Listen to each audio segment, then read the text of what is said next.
السلام علیکم دوستو، کیسے ہیں آپ سب؟ حضرت سلیمان علیہ السلام نہر کے کنارے بیٹھے ہوئے تھے کہ ان کی نگاہ ایک چونٹی پر پڑی جو گیہوں کا دانہ لے کر نہر کی طرف جا رہی تھی۔ حضرت سلیمان علیہ السلام اس کو بہت غور سے دیکھنے لگے۔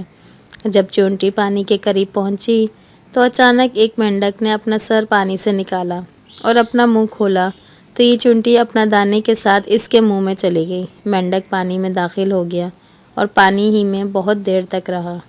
سلیمان علیہ السلام اس کو بہت غور سے دیکھ رہے تھے۔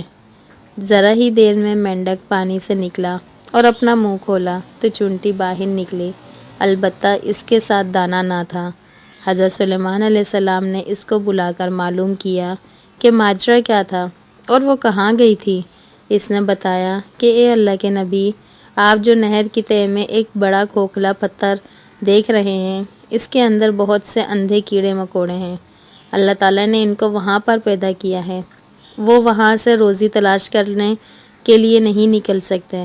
اللہ تعالیٰ نے مجھے اس کی روزی کا وکیل بنایا ہے، میں اس کی روزی کو اٹھا کر لے جاتی ہوں، اور اللہ نے اس مینڈک کو میرے لیے مسخر کیا ہے تاکہ وہ مجھے لے کر جائے۔ اس کے منہ میں ہونے کی وجہ سے پانی مجھے نقصان نہیں پہنچاتا۔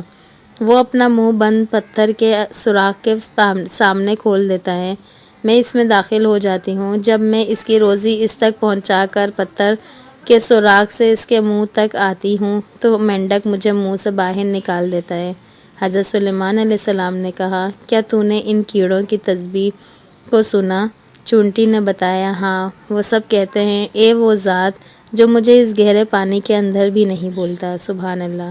اللہ تعالیٰ ہر کسی کو رزق فراہم کرتا ہے، چاہے پہاڑ کے اندر ہو، زمین کی تہہ میں ہو، کہیں پہ بھی ہو، اللہ تعالیٰ ہر کسی کو رزق فراہم کرتا ہے۔